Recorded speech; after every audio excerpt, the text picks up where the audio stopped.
Boa tarde a todos, boa tarde aos amigos do Grupo Record RS.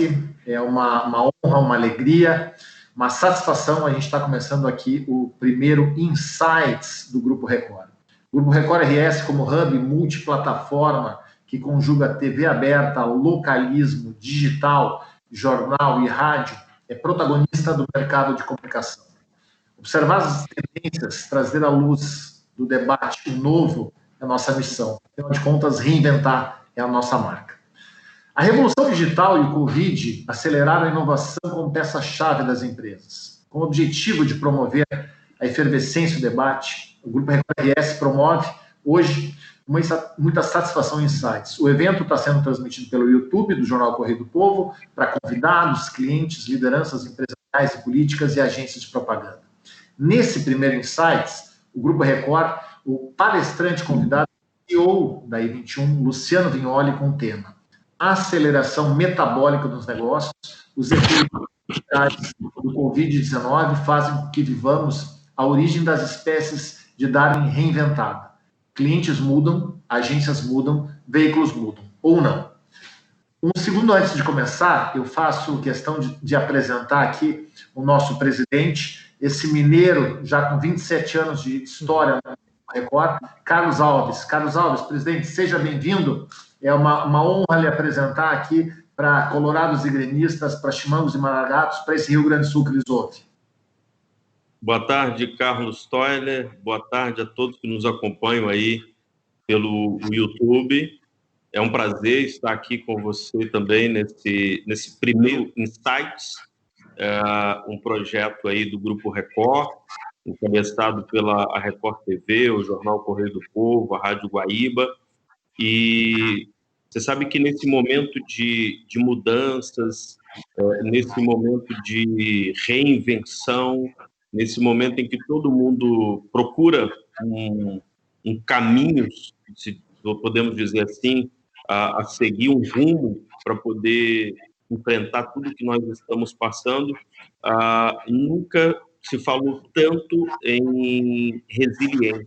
Então, pensando muito nisso e em ajudar os nossos parceiros, as agências que trabalham com a gente, empresários, convidamos hoje um especialista que vai tratar a respeito de um tema que certamente vai interessar a todos, e o que nós desejamos é que esse primeiro site seja um sucesso, para que outros aconteçam e possamos continuar, então, contribuindo com o grupo de empresários, de agências, de trabalhadores de todo o Rio Grande do Sul.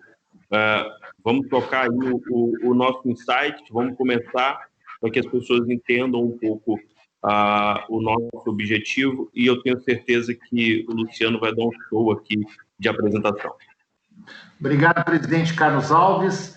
Luciano Vignoli, CEO da E21.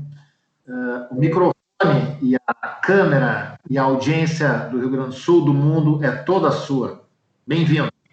O microfone e a câmera são imensos, mas não maiores que a honra de estar liderando,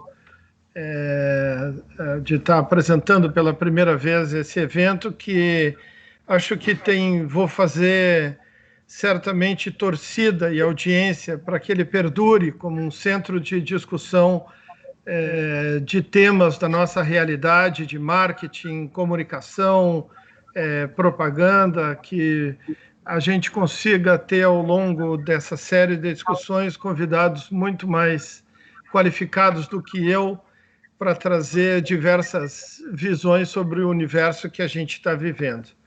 Eu vou, de antemão, iniciar um compartilhamento como guia da minha apresentação. Queria só confirmar se está tudo ok, se a gente consegue ver a tela. Esse trabalho, um resumo do que a gente vai ver hoje, é um trabalho que na E21 rendeu horas de pesquisas. Nós estaremos lançando um e-book logo, que a gente vai falar hoje. E eu vou começar com algumas referências, me perdoem, mas quem tem 35 anos de mercado usualmente busca algumas referências como base de sua história. E eu queria falar que quando abri uma agência de propaganda, talvez nem sonhasse as dimensões que as coisas foram tomando e a trajetória que a gente construiu no mercado, mas eu sempre sonhei em ser um publicitário e, mais do que isso, esse sonho, ao contrário do que já disse John Lennon, esse sonho não acabou. Eu tenho muito orgulho de ser uma agência de propaganda. Se isso, em algum momento, pode parecer, puxa vida, mas agência de propaganda... Gente, a agência de propaganda fez as marcas que estão circulando por aí, construiu essas marcas, as agências construíram numa relação muito forte com os anunciantes e com os clientes, tudo que a gente vê de valor de marca por aí. Então, o que eu digo, esse negócio funcionava muito bem, excepcionalmente bem. Isso tem mais de 100 anos. Uma trajetória que passou por rádio, cinema, revistas, TV e vai passar por muita coisa a mais, como a gente provavelmente vai ver ao longo dessa apresentação. Vou começar rapidamente falando um pouquinho sobre a era do que se determina como broadcasting, em que um emissor utiliza um meio para chegar uma mensagem numa determinada pessoa. Nós materializamos isso e chamamos de tempos da comunicação unidirecional. Por que ela é unidirecional? Porque o meu consumidor é meu alvo. Então, a minha mensagem sai através de um veículo, ela chega e atinge este consumidor. Esse processo era uma tríade de funcionamento, uma tríade absolutamente equilibrada, uma tríade produtiva, uma tríade perfeita, em que o cliente entrava com seus produtos e serviços, entregava para a agência para criar-se a mensagem certa e escolher a mídia certa para chegar a veículos que, através do seu conteúdo relevante, atingiam uma massa de consumidores pelo Brasil afora, pelo mundo afora.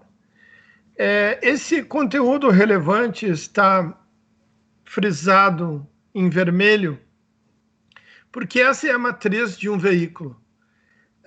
Propagar conteúdo relevante, atrair as pessoas para si. E isso eu vou mostrar lá no final da nossa apresentação, o quanto isso pode ser valioso. O que o consumidor, o que resultava deste processo de tríade estabelecida dentro dessa dinâmica? O cliente vendia e criava uma marca forte. Era o famoso retorno, que se falava sobre a mensagem. E era uma coisa fascinante, me lembro de diversas campanhas estabelecidas para cliente, em que os diretores retratavam no primeiro dia da veiculação das campanhas, Luciano, o que está acontecendo? Que meus clientes não param de me ligar, não param de me cumprimentar, me param de valorizar a iniciativa que a gente acabou de fazer, de colocar essa campanha no ar. Mas, neste tempo, é importante da gente ver que se estabelecia um monólogo. As marcas, com a sua força, acabavam impondo aos consumidores os aspectos de marca que bem lhe interessavam. E isso era feito de uma maneira muito contundente, muito forte, com programas famosos campeões de audiência, que faziam realmente a marca de pouco ou nada virarem absolutamente estrelas do marketing. Nos anos 90, algumas coisinhas mudaram. E, na verdade, surgiu o que se chamava de comunicação integrada, cujo papel agora é colocar o consumidor no centro da nossa atenção e fazer com que diversos esforços integrados consigam fazer a minha marca chegar até ele. E eis que, sem pedir licença para nada e para ninguém, a sociedade muda. muda como mudou sempre. Eu gosto muito de um livro do Darcy Ribeiro, que ele fala de processos civilizatórios. E ele fala que as grandes revoluções vêm de acúmulo de tecnologia. E ele dizia, houve duas grandes revoluções, Revolução Agrícola e Revolução Industrial. Mas ele, que já faleceu há bastante tempo, sempre dizia, é provável que esteja surgindo aí uma informação que, se ele tivesse nos tempos de hoje, ele diria uma informação digital. Essa informação digital tirou o consumidor daquele papel passivo que ele exercia e entregou a ele a capacidade de estar always on, sempre conectado. Os gadgets estão aí em todos os momentos, estão cada vez mais no carro, estão cada vez mais na nossa vida, em casa, e vem aí a fase da internet das coisas, com que vai fazer com que a transmissão de dados seja alguma coisa absoluta, e todas elas fazendo basicamente uma coisa, empoderando o consumidor. Como é que isso funciona? Eu adoro essa foto, porque mostra que o tempo de parar numa sinaleira é o tempo de realizar curadoria e consumo de conteúdo, ou de compartilhar uma mensagem, ou de responder algo, ou de dar uma opinião, ou de testar qualquer coisa. Mas é uma foto que mostra a singeleza que é consumir conteúdo hoje em dia. Há 50 anos atrás, a família se reunia em torno do rádio ou da televisão para consumir conteúdo. Hoje, a gente faz a qualquer hora, em qualquer lugar. Em função disso, aquela tríade, aquele processo fluido, aquele processo unilateral que se estabelecia de comunicação muda, porque se estabelece um novo modelo, uma comunicação multidirecional, em que tudo é para todos o tempo todo, em que qualquer um interage, responde, compartilha e faz a coisa acontecer conforme as suas relações estabelecidas. Como diria Humberto Eco, numa análise profundamente sarcástica, diz que, na verdade, a internet deu voz a 1 bilhão de imbecis. Se eu pudesse falar alguma coisa para ele, que já faleceu recentemente, eu diria mais que 1 bilhão, seu Humberto, mais que 1 bilhão. Na verdade, hoje entregou voz para todos de uma maneira absolutamente universal. Nesse contexto, surge um emaranhado de relações entre emissão, recepção, veículos, formatos, que não tem começo, não tem fim, não tem exatamente uma lógica da gente puxar um fio e desenliar essa ordem. Realmente é um conjunto, é um meio magnético de forças em que empurrar conteúdo nesse meio é profundamente anacrônico. Por quê? Porque ali quem tem o poder naquele processo é o consumidor. Ele exige o que ele vai ver, ele divide as experiências, ele já não se contenta em simplesmente ouvir alguma coisa. Eu quero participar, eu sou curador, eu sou parte da comunicação. Eu tenho uma série de mecanismos de passar para as minhas turmas, meus clubes, minhas galeras, minha lógica de funcionamento, minhas pessoas, meus grupos, o conteúdo que efetivamente me interessa. E dentro deste cenário surgem coisas novas, que não fazia parte do cenário daquela tríade perfeita que estava estabelecido lá. Como posicionar um Felipe Neto e seus 80 milhões de seguidores, que vira crítica de senador, que vira alvo de conversas do presidente do Congresso? Como posicionar isso naquele mundo em que a gente estava vivendo? É uma coisa nova, como é novo uma marca decidir uma campanha e disparar, a partir dessa iniciativa, uma série de reações quase que incontroláveis. Eventualmente, algumas positivas, dizendo, olha, disparou porque as pessoas entenderam a marca assim, até contraditórios, dito assim, não, isso não é bem assim, isso não é verdade, não é para fazer uma campanha, é só para fazer uns posts, até a marca sofrer críticas muito fortes, muito embasadas e muito organizadas a respeito da campanha que colocou no ar. Essa é a nova realidade. Uma realidade em que a gente não tem mais uma ação unilateral de imposição. Nós temos diálogo, troca e participação da sociedade. Nós, na E21, consideramos esse trabalho, esse novo sistema, o império do conteúdo multidirecional, porque é conteúdo e ele vem de todas as direções e de todas as formas, e é isso que faz a nossa vida hoje valer a pena. Neste cenário, uma coisa que é bastante interessante da gente colocar, as marcas são profundamente intrusas. Facebook, YouTube, etc., foram feitos para que a alimentação desses meios fosse feita pelo consumidor. É o espaço do consumidor. É onde eu me mostro, é onde eu me identifico, é onde eu troco impressões, ideias, críticas, é onde eu faço as minhas relações subsistirem em tempos de pandemia. E as marcas aqui não são necessariamente bem-vindas. Ou elas se apresentam nesta casa com credenciais de conteúdo muito contundentes ou muito fortes, ou elas têm uma grande chance de serem ou negadas ou rechaçadas.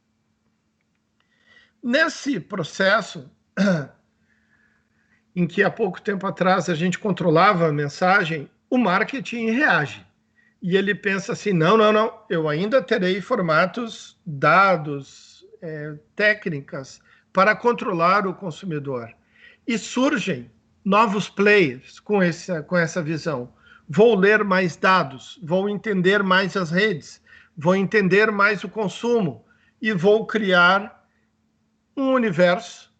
Essa é uma planilha muito famosa, chamada Marketing Landscape, Technology Landscape, porque ele traz só empresas de tecnologia que estão ligadas a serviços de marketing e que cada uma delas que vocês estão enxergando são pequenas ilhas organizadas por grupos de propaganda e promoção, de conteúdo e experiência. São habilidades do marketing que estão aqui. Este gráfico, ele começou a ser montado em 2011. Em 2011, haviam 150 players nesse gráfico. Hoje são 8.000. Do que vivem esses 8.000?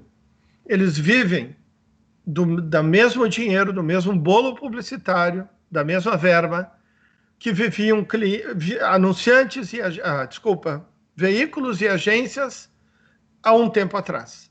São 8.000 grupos internacionais que tratam de levar a sua expertise a clientes diferentes, oferecendo abordagens múltiplas em termos de serviços de marketing.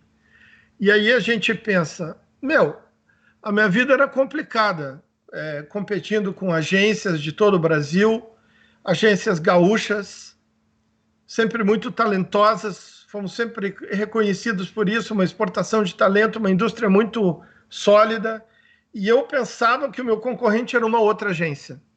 De repente, eu me vejo concorrendo com 8.000 produtores de serviço de marketing globais e mais os locais aqui fazendo as coisas. Mas se falava que essa queda, essa digitalização era a tempestade perfeita.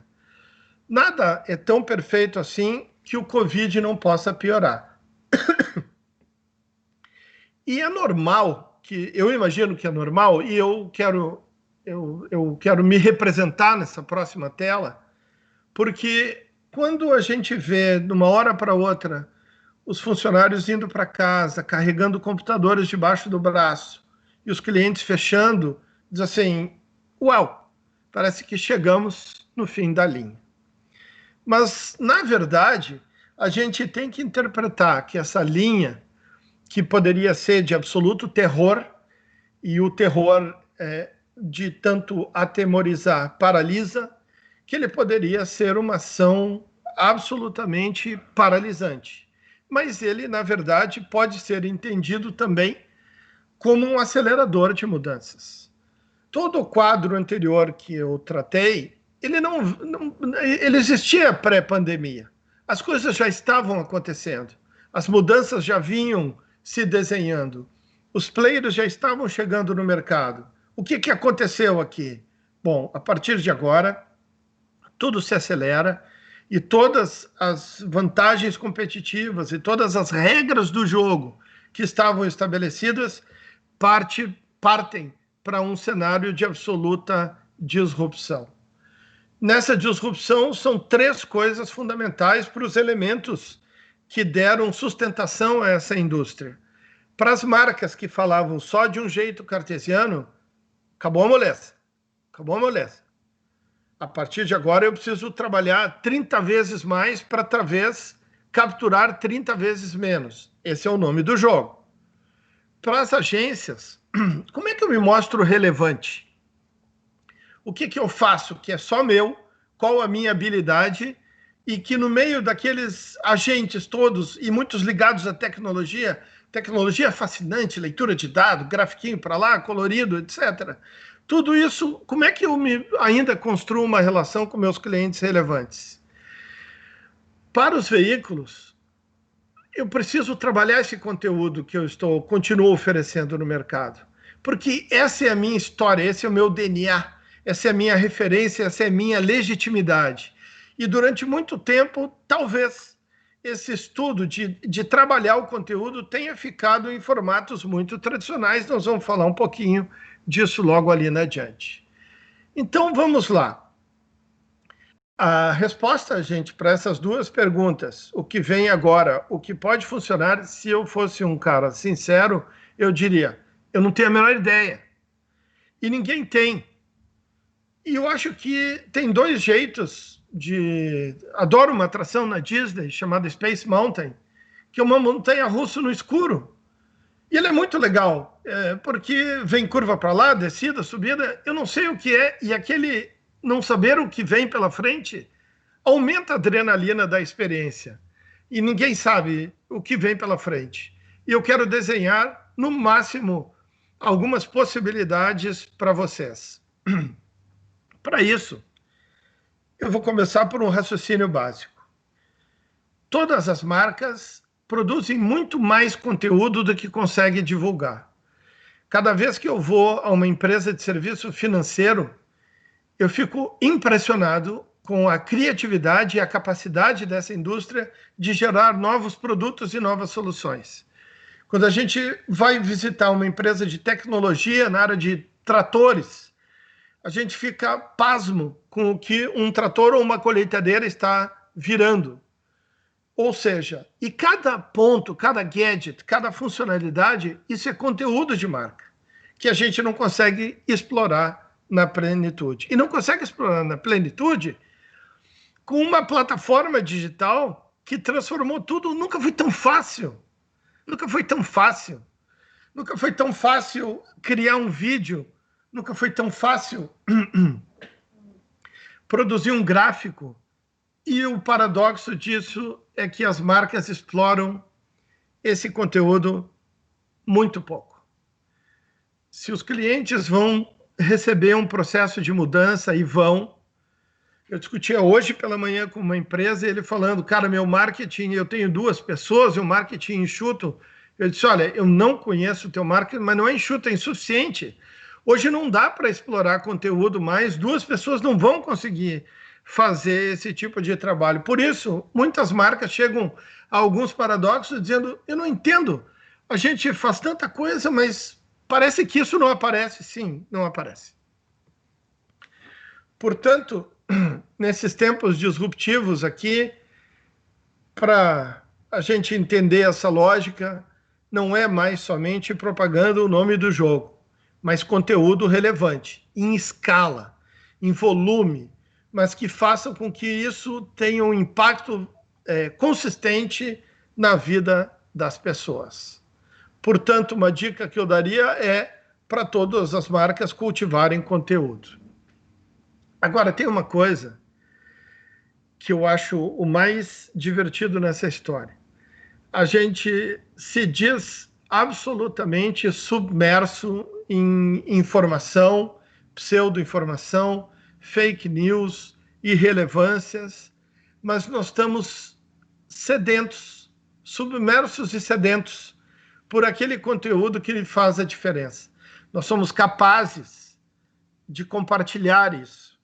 Nós somos capazes de ir lá nos nossos grupos de WhatsApp, mandar aquele vídeo, mandar aquela linha de pensamento, compartilhar uma matéria no Face. Não é uma contradição interessante? Mas para nós, marketing, comunicação de marketing, não é uma oportunidade interessante? Como é que a gente materializa esse tipo de pensamentos nos nossos estudos? Onde está a oportunidade para as agências? Bom, é provável que aquele modelo de trabalho já não sirva mais. Então, vamos repensar um pouco qual a nossa oferta, qual a oferta que faz sentido para os tempos de hoje. É difícil de dizer que nossa missão será sempre ser agente. Nós não somos agente mais de vendas, nós somos agentes de construção de marca. Isso nos pertence. Não há nenhuma organização do mundo que acorde de manhã e vá dormir de noite e, nesse meio tempo, só pense em como fazer os clientes consolidarem a visão da sua marca e venderem mais. Não há outra. Qualquer um daqueles 8 mil players não fazem isso. Esse é o nosso DNA, só nós fazemos isso. Nós sabemos construir o storytelling de uma marca e, portanto, nós vamos ter que mudar um pouco a nossa lógica, porque talvez não faremos isso mais com propaganda somente, mas faremos como publishers criativos. Qual a nossa dificuldade clara? Um DNA de quem há 100 anos caminha pela Terra, liderando as espécies, matando os inimigos que passam pela frente, jogando suas 30 toneladas de poder em cima de quem cruzar o seu caminho. Isso realmente era muito poderoso, muito forte, muito poderoso. Na E21, a gente fala de uma trinca da nossa oferta: storytelling, design e conteúdo. E storytelling, o que eu vou construir da marca, design, qual é a postura estética que eu vou construir, conteúdo, como é que eu seguro com outras lógicas de pensamento aquela história que eu desenhei lá na frente. Por exemplo, este é o storytelling da Massey desse ano. Um storytelling baseado em performance, baseado em dados, baseado em análises de valor, e que nós construímos com um design super moderno. Dá para vender dados de uma maneira moderna, dá para vender dados, dá para passar uma ideia de que nós não estamos diante de um trator, mas estamos diante de uma máquina de potencialização da agricultura, sim, com formas diferentes, mostrando que a performance pode ser aqui eficiência, aqui durabilidade, aqui nós estamos falando uma visão clara de desempenho com economia. Então eu estou mostrando o mesmo storytelling, um storytelling de performance, mas com um design diferente. Faltava uma coisinha. Como é que eu trago trilhas de conteúdo que reforçam esse processo? Um dia rolou um WhatsApp na Massey e eles nos passaram: olha o que um cliente nos mandou. E a gente disse: esse é o melhor discurso que uma marca pode fazer.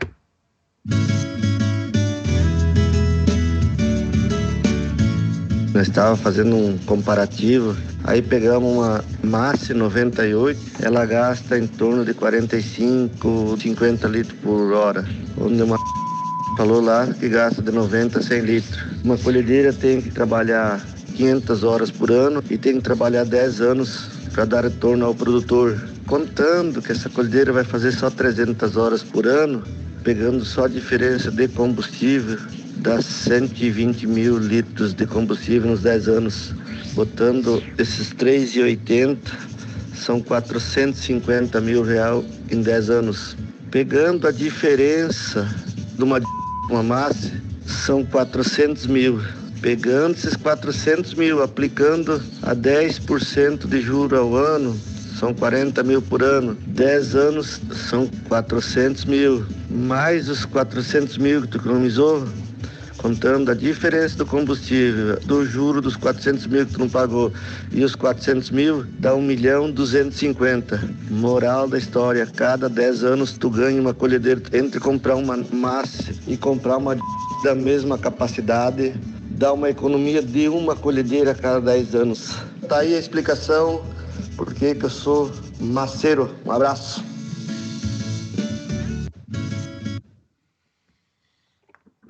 Isso mostra que a gente tem que estar de olho no que está rolando no consumidor, e acabou o tempo de botei uma campanha e resolveu o meu problema.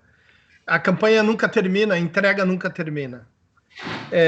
Esse é um cliente recente nosso, não tem 1 ano de casa, na verdade ele tem 8 meses de casa, um cliente de uma empresa média do interior, familiar, produzindo artigos de limpeza de muito boa qualidade, mas que precisava um visual diferente e uma história. Lembra a nossa tríade, storytelling, design e conteúdo. Começamos aqui pelo design. Então, nós fizemos uma série de mudanças de embalagem, estamos inaugurando, já muitas delas estão na gôndola. Algumas delas, como o sabão em pó, atingiram incríveis índices de, em função do design, 50% de crescimento de vendas. Conteúdo. Começamos a interagir com nossos consumidores, mas particularmente, preciso dizer, com as nossas consumidoras, e elas reagiram. De fevereiro para cá, nós atingimos dezenas de milhões de consumidoras com essa estratégia, de mostrar dicas, usos, de interagir, de oferecer pequenos games, diversões, mostrar uma marca leve, sem grande rebuscamento, popular, querida, bonita. Isso nos permitiu criar, junto com os executivos, uma discussão de propósito da empresa, que é a essência da nossa campanha. Nós reunimos todos os executivos da empresa num workshop. E nesse workshop nós fomos atrás da razão de existir. E todo mundo dizia limpeza, limpeza, limpeza. E até que uma disse, gente, limpeza é uma coisa muito chata. O bom da limpeza não é quando a gente faz a limpeza. O bom da limpeza é quando a gente termina a limpeza. Quando a gente termina a limpeza, diz assim, nossa, ficou bem. Nossa, tudo fica bem com Gota Limpa. E a gente está com 2 comerciais a serem produzidos assim que a pandemia terminar. Mas a gente fez um filme para a apresentação do cliente numa live da Agas, que é esse aqui. Com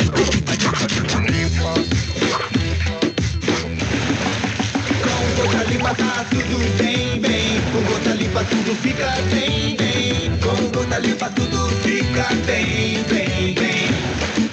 Com Gota Limpa tá tudo bem, bem. Com Gota Limpa tudo fica bem, bem. Com Gota Limpa tudo fica bem, bem, bem. Pra ficar tudo bem, use produtos Gota Limpa. Agora em nova embalagem. Pessoal, retomando aqui o nosso slide, e é um slide muito especial, porque eu falava de papel de transição para os veículos de comunicação. E é legal de pensar como é que o New York Times começou a trabalhar essa lógica, porque esse talvez seja um dos grandes cases mundiais de reposicionamento de um veículo.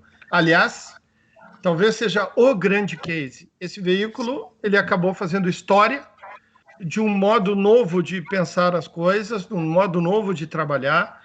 Ele começou ontem, em 2014, essa transição, quando eles decidiram uma coisa que, para todos, parecia impossível, uma equação quase inatingível. Eu vou qualificar o meu conteúdo tanto que as pessoas vão querer pagar por esse conteúdo que hoje está distribuído de graça na internet. E a gente vê nos gráficos azuis da base é o crescimento de vendas de assinaturas desse jornal, que absolutamente explodiu, e em 2019 chegaram a 800 milhões de dólares de faturamento, tendo caído em 2013 a menos de 300 milhões. Uma coisa que eles fazem que é muitíssimo interessante é, a gente pensa assim, por isso que eu falo de veículos que e adoro esse case, porque ele fala muito da curadoria do seu conteúdo.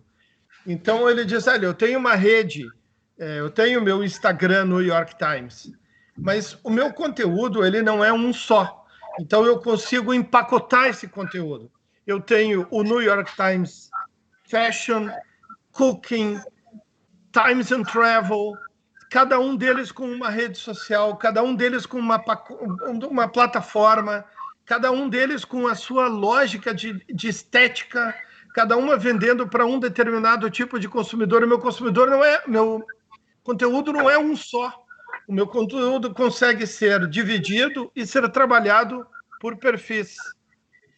Isso aqui talvez seja a grande mudança no New York Times, aqui exemplificados naquela série Orange is the New Black, em que o Netflix vai fazer uma campanha de lançamento da série, mas antes de fazer a campanha, ou em paralelo, misturando conteúdo editorial com conteúdo de marca, o New York Times faz uma campanha sobre o número de presidiárias que estava explodindo nos Estados Unidos, porque a série ocorre com presidiárias. Então, eles constroem todo um ambiente de lançamento da campanha que vai muito além da lógica de pura e simplesmente veicular uma matéria a respeito. Aqui eu estou passando só a landing page de construção da campanha fundamental, vários níveis de pesquisa, streaming da série 2. Meu, é uma loucura o que tem de conteúdo. É um site produzido dentro do New York Site, com um contexto de presidiárias vendendo Orange New Black. Eu acho isso fascinante. Aqui, uma lógica que eu passei dos Instagrams por conteúdos separados. Então, o Cooking tem lá, eu posso ser cliente do New York Times de Cooking, inclusive pagar uma assinatura diferenciada para ter um conteúdo especial de receitas, assim como outros. Então, não basta vender o meu conteúdo, eu ainda vendo do jeito certo para a pessoa certa. New York Times, para fazer aquelas ações de conteúdo, já comprou 4 agências. Ele comprou agências para fazer aquilo que é a habilidade central de uma agência, o storytelling.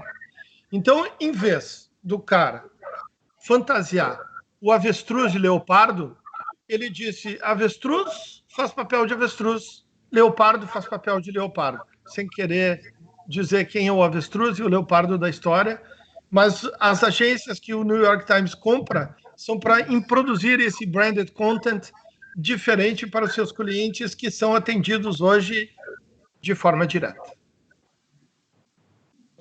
Washington Post. Uma previsão que está todo mundo falando que a Amazon vai ser um dos grandes grupos de mídia do mundo. Basicamente, porque eles sabem o que a gente precisa, eles sabem o que a gente consome. Então, ele comprou o Washington Post para abrir uma plataforma de mídia diferente ontem, né, 2013.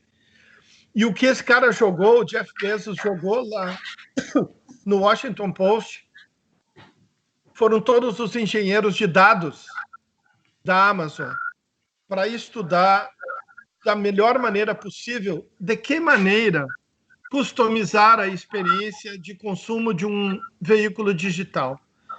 Então, se eu chego no Washington Post e vou atrás de uma notícia de basquete, essa é a ferramenta deles que está à venda para o mundo inteiro. É a ferramenta que organiza isso e que faz a leitura de algoritmos. Se eu vou atrás de um conteúdo de basquete, eu tenho caminhos infindáveis de chegar a mais conexões e mais conexões.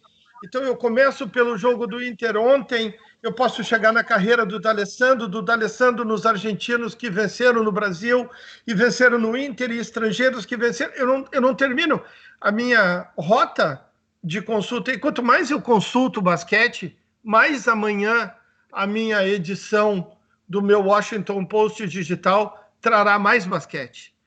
A lógica de um entendimento de pesquisa de mercado, de pesquisa de entender guerras, todos esses pontinhos, é uma pena que nem é o interesse aqui mostrar, mas só para dar a visão para vocês de como isso se comporta, é que, na verdade, a experiência de conduzir um veículo já não é mais simplesmente oferecer as ações, é claramente mostrar caminhos de procura de dados e conteúdo que, quanto mais ele mergulhar na minha experiência de veículo, mais relacionamento eu tenho com eles.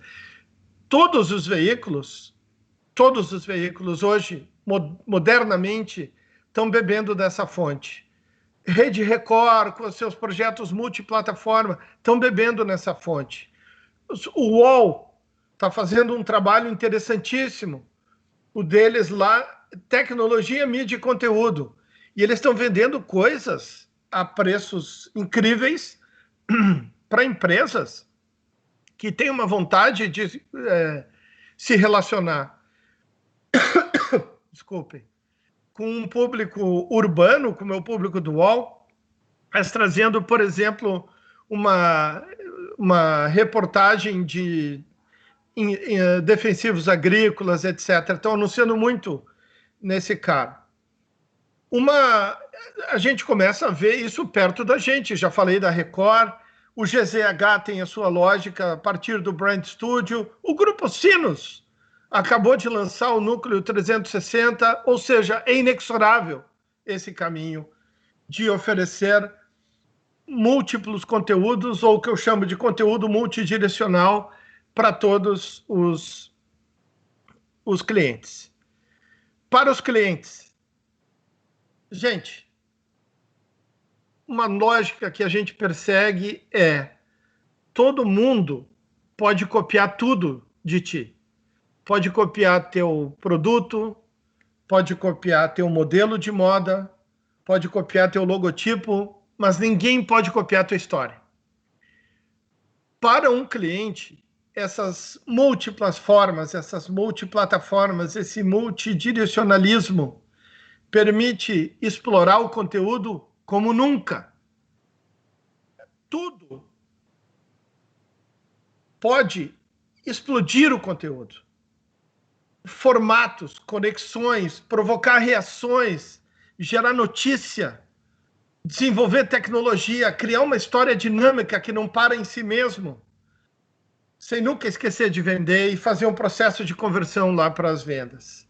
É uma chance da história vingar de uma maneira múltipla, criativa, instigante. Eu posso contar uma história de marca de 1000 maneiras diferentes, e é isso que a nova realidade traz de vantagem para um cliente hoje. Gosto muito desse exemplo, só para citar que a gente não pode ser míope. E aqui o cara, a brincadeira de olhar em múltiplas plataformas o conteúdo, comprar no celular e o cara lá dizer o seguinte: vamos ter que botar mais dinheiro em mobile. Não. Tem que botar mais dinheiro em contar a história toda, porque o nome do jogo é esse, The Whole Story. Isso, para todos nós, para uma agência que não termina uma entrega, uma campanha não termina nunca. Antes a gente botava no ar, avisava a família e ia para o sofá esperar a campanha veicular no Fantástico. Hoje, a gente não termina nunca uma entrega. Começa 1, 2, 3, amanhã a campanha precisa ser redesenhada, a reação não foi boa, muda o processo e as coisas fazem acontecer. Para os veículos, como assim eu tenho que comprar agência para oferecer conteúdo para o cliente? Eu vou ter que cruzar minhas plataformas num outro tipo de pacote? Mas aquela nossa venda boa, saudável de passar uma tabela de preço, negociar um descontinho e fazer acontecer, talvez aquela tenha que ser revisitada. Talvez aquela não seja a resposta para esse mundo que a gente está vivendo. Para o cliente que tinha um briefing único, vamos vender essa marca de trator e tá ok. Não, e agora eu tenho trator para isso, trator para aquilo, funcionalidades. Eu tenho agricultura de precisão, eu tenho um botãozinho em português, eu tenho ar-condicionado, eu tenho uma série de coisas. Eu tenho um sistema de controle que me permite que o trator vá para as terras fazer o seu trabalho sem nenhum operador. Isso tudo é conteúdo. Complexo, trabalhoso, intenso, veloz, integrado, desafiador. Sem dúvida. Isso desmonta as estruturas que a gente estava acostumado a conviver nos 3 setores, como eu fiz questão, nos 3 agentes, nos 3 pilares dessa indústria maravilhosa que foi a propaganda. 100% de certeza em relação a isso. Se vai funcionar, a gente vai ver daqui para frente. Era isso, pessoal. Muito obrigado. Foi um prazer dividir esses momentos com vocês aqui e fico absolutamente... Caso tenha ocorrido algum dos nossos telespectadores ou espectadores hoje, ou ouvintes, ou. Luciano Violi, em primeiro lugar, muito obrigado. Estamos absolutamente impressionados com a qualidade, intensidade e o tamanho desse conteúdo e das reflexões que fizeste a nós todos aí mergulhar. Presidente, acho que eu vou lhe passar a palavra aqui. Eu tenho várias perguntas aqui também, mas a primeira pergunta sua. Eu estou aqui puxando, inclusive, eu tentei, Toiler, durante a apresentação aí do Luciano, eu tentei fazer algumas anotações, mas eu vou dizer, tanto conteúdo, tanta coisa boa eu ouvi aqui nesses 40 e poucos minutos, que eu não consegui anotar tudo, mas antes de fazer aqui a primeira pergunta para o Luciano, eu queria só dizer o seguinte, Toiler. O nosso primeiro insight já abre com chave de ouro, com sucesso total, porque essa apresentação, de fato, cheia de conteúdos, uma explanação ali abrangente, rica, e muito se falou, Luciano, você falou muito aí de mudança, de adaptação, de certa forma, precisa se reinventar, reaprender, e assim, o momento pede isso, né? Embora, por uma questão óbvia, você de uma agência tenha destinado essa apresentação ao conteúdo, né, televisivo e tal, de internet, mas tudo que você falou aqui, o Luciano, vale para a vida inteira, vale para todas as áreas, para todos os setores.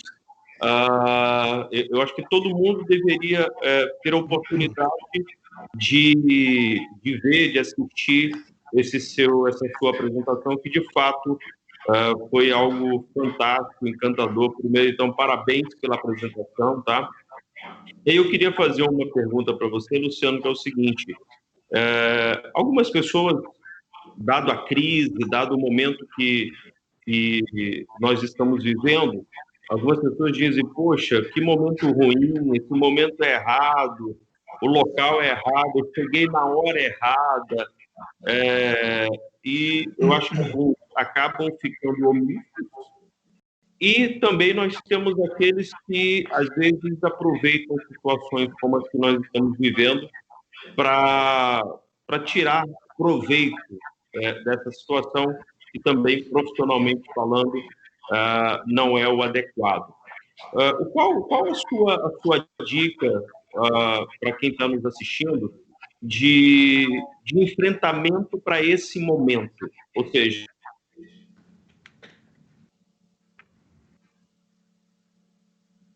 profissionais, como que as empresas, como que os lojistas e até os seus companheiros, donos de agência, como agir num momento como esse, Luciano? Presidente, todos os momentos da minha apresentação,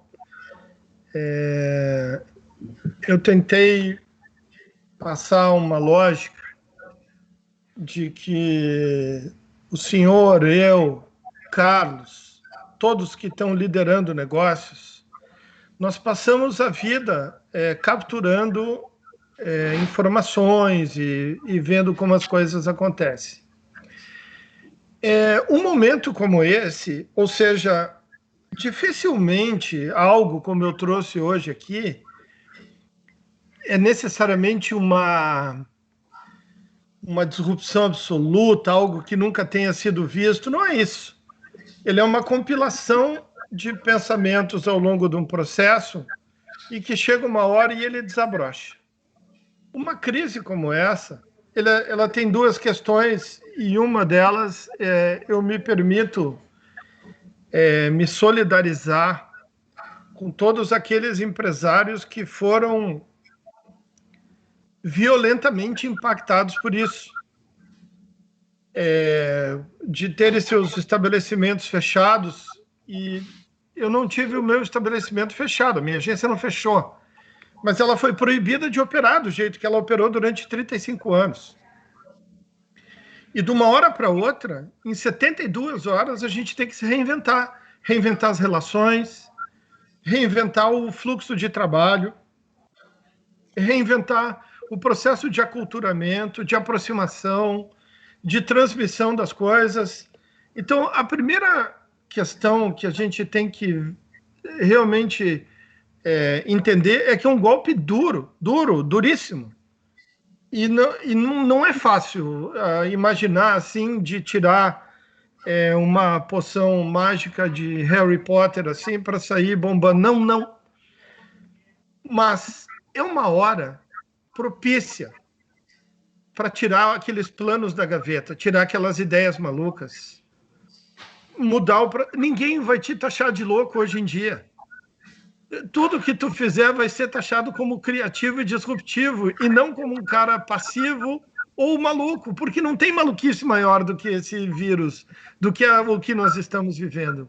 Então, a ideia tira os projetos da gaveta. É hora de tentar alguma coisa diferente. Lute. Só o aprendizado talvez já vale a pena para uma nova etapa de vida que a gente logo vai ter aí pela frente. Luciano, te fazer uma pergunta aqui do Fernando Silveira, da presidente do Sinato, né, da Integrada. Se tudo ainda se resume a um problema, necessidade de exposição, vendas, posicionamento, enfim, todos os desafios aí de uma agência, segue as agências trabalhando com criatividade, boas histórias em mídias com eficiência para gerar, primeiro, boas percepções e, com isso, possibilidade de vendas, seja na plataforma, de forma que for? Como é que tu vês o futuro das agências? Eu vejo que talvez a gente tenha que abandonar algumas palavras que estão muito próximas do nosso vocabulário de 100 anos. Que talvez seja posicionamento, valor de marca, awareness, blá, blá. Essas são vocabulários que a gente criou ao longo desse século. Mas tem uma questão central nisso aí. É o business, é o negócio. Um cliente que te contrata, ele não está somente a fim de uma grande campanha, ele está a fim de resolver um problema do seu negócio.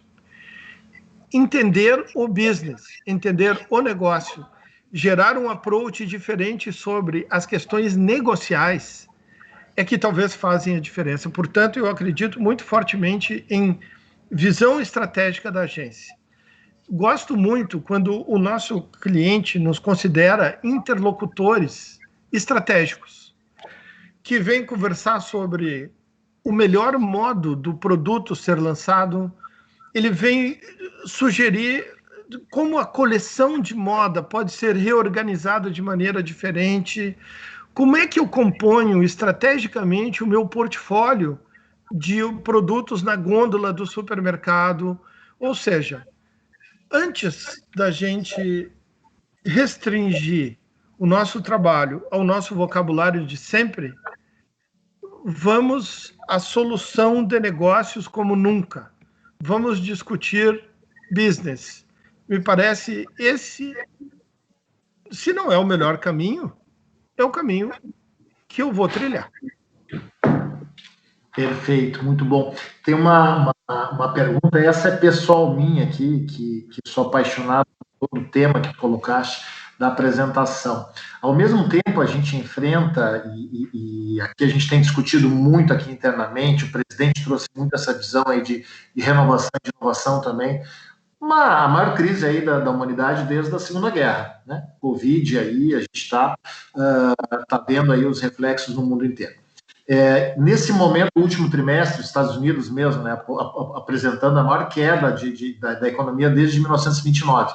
Mas, ao mesmo tempo, o último trimestre, a Amazon, a Apple, o Facebook e a Alphabet, né, o conglomerado aí do Google, apresentaram crescimento de receitas acima aí de 15%, 20%. Qual é a tua visão de estudioso, enfim, de questionador dessa estrutura toda? Como é que, ao mesmo tempo, a humanidade, os Estados Unidos, que são a maior economia do planeta aí, junto com a China e tal, apresentam uma queda, e como é que esses grandes novos players, não vou chamar de novos dinossauros, porque os dinossauros um dia acabaram, a gente não sabe o futuro que reserva aí para esses grandes conglomerados aí da inovação. De que forma eles nos contam uma lição nessa circunstância atual? Eu imagino a adrenalina que deve ser gerenciar esses business de tecnologia. Imagina a adrenalina disso, Carlos. Imagina. Assim, eu preciso estar sempre na frente, eu preciso estar estudando o próximo passo. Eu assisti uma palestra do Google em que eles falavam sobre agências e veículos e diziam o seguinte: vocês são muito lentos, eu lanço um produto a cada 6 horas. Como é que vocês vão me acompanhar nisso aí? Uma funcionalidade, um produto novo a cada 6 horas. Como é que essa lógica vai funcionar? Eles estão sempre... Eles não têm medo de explorar fronteiras. Eles não têm medo de conviver com 2 momentos diferenciados. Tem um dado paradoxal, né, que entre os 20 maiores anunciantes americanos, aqueles velhos de guerra, né, Chevrolet, Ford, etc., nós temos 13 anunciantes digitais.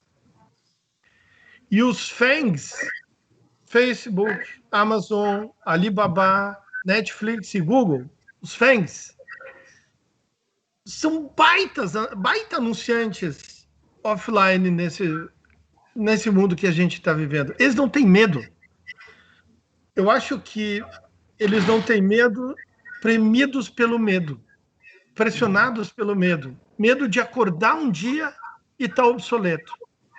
E nessa pressão de fazer coisas novas, eles estão sempre parecem estar sempre um passo na nossa frente. Então, quando vem a crise, eles não só estão vivendo os efeitos dela, mas eles estão um passinho na frente. Eles têm a solução já para o que viu e que claramente a digitalização da sociedade converge para o modelo de negócios deles lá, que nem sempre foi assim. Antônio, eu queria fazer a última pergunta, minha pergunta para o Luciano, que Por favor. É a seguinte. Luciano, com o avanço da tecnologia, inúmeras plataformas, a rapidez, a agilidade que você falou aí com que as coisas estão acontecendo, eu observo muito o seguinte: essa pandemia ela veio para nos fazer refletir sobre diversos temas, diversos aspectos da nossa vida, e eu não sei qual que é, eu queria saber qual que é o seu entendimento quando a gente diz o seguinte: para a produção de um comercial, de um conteúdo, você acha que as pessoas elas vão humanizar mais ainda os seus conteúdos, ou eles serão cada vez mais técnicos, mais a preocupação muito maior ali com a questão técnica do desenvolvimento em si, de gráficos, ou a questão humana ela passa a ter uma importância maior a partir desse momento? Estou te perguntando por quê. Nós vimos, durante a pandemia, uma agência de viagens dizendo para as pessoas ficarem em casa. Então, você vê o dentista orientando que as pessoas cuidem da sua saúde bucal em casa. Então, assim, existe por parte de alguns uma preocupação muito grande com as pessoas, e não, óbvio, só em si com o negócio, embora a gente saiba que ações assim valorizam a marca, mas naquele momento eu entendi que eles estavam muito mais preocupados com as pessoas. Como é que você vê esse momento? Eu volta e meia, quando alguns empresários me perguntam o que vai ser da gente nesse mundo de tecnologia, eu sempre respondo: ainda somos seres humanos.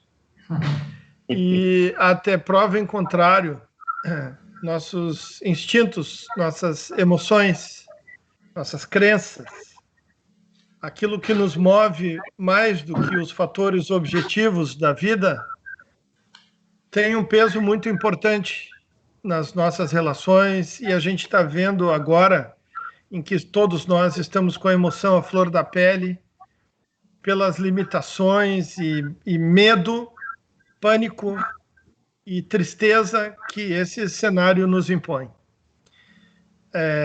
Falar da melhor maneira, da maneira mais digital possível, mais artificial possível, ela só vai funcionar se ela tiver lá no fundo uma essência de credibilidade, porque nós, como seres humanos, precisamos desse tipo de relação. Então, uma marca, uma empresa, ela vai vencer quanto mais ela valorizar esse aspecto. Na hora de divulgar, robôs. Na hora de pensar e reagir, coração. Sensacional. Muito obrigado. Luciano Vignoli, só nos resta aqui agradecer com uma salva de palmas. Muito obrigado. Obrigado. Foi fantástica. E eu acho que, com certeza, né, presidente, teríamos uma série. O Luciano vai ter que voltar. Eu acho que o Luciano vai ter que voltar, né? Então, com isso, Luciano, a gente encerra por aqui. Agradecemos o Grupo Record, mais uma vez, pela brilhante apresentação. E deixa eu aproveitar, presidente, dizer que o Insights volta, né? A gente volta em 15 dias, com o Eduardo Condorelli, superintendente regional do Senar do Rio Grande do Sul. Né? O Eduardo tem 47 anos, é um carioca, formado em zootecnia na Universidade Federal de Lavras, produtor rural em Bagé, vice-presidente do Sindicato da Associação Rural de Bagé, integra o Conselho Estadual do Meio Ambiente, com o tema agronegócio, tecnologia, hackathon, startups, inovação no agronegócio. Então, o Luciano... Oi? O dia?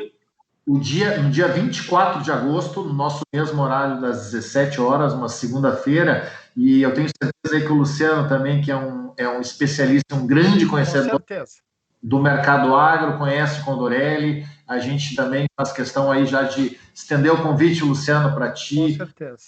Mercado publicitário. E para não esquecer aqui, presidente Luciano, de fazer o registro, Luciano, a gente teve aqui, presidente, e na audiência a Liana Bazanella, presidente da Associação Rio Grandense de Propaganda, o Fernando Silveira, que citei na pergunta antes, presidente do Sinapro, o Cabo, do nosso grupo de criação, o Juan Pablo Boeira, do Innovation Center, nossos amigos aí de tantos clientes, mas eu não gostaria de deixar de passar aqui o Ivan Novelo, a Lisane, o Rodrigo do Banrisul, o pessoal do Sicredi, o Fernando Dallagnese, que é o presidente do Sicredi Sul, o Márcio Porte, nosso grande diretor, o Saulo da Gibec, e aí a lista é longa. Mas aqui, deixar o nosso grande abraço, nosso muito obrigado por essa prestigiosa audiência. Luciano, mais uma vez, parabéns e muito obrigado.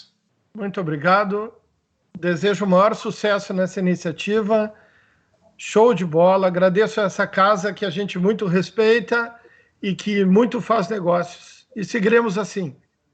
Muito obrigado, Luciano. Obrigado, Carlos Toiler. Obrigado a todos aí que acompanharam essa live. Obrigado ao Sidney e ao Claudinei, presidente do Jornal Correio do Povo e o presidente da Rádio Guaíba, e a todos os parceiros aí que ajudaram na realização dessa live. Mais uma vez, obrigado, sucesso e até o dia 24.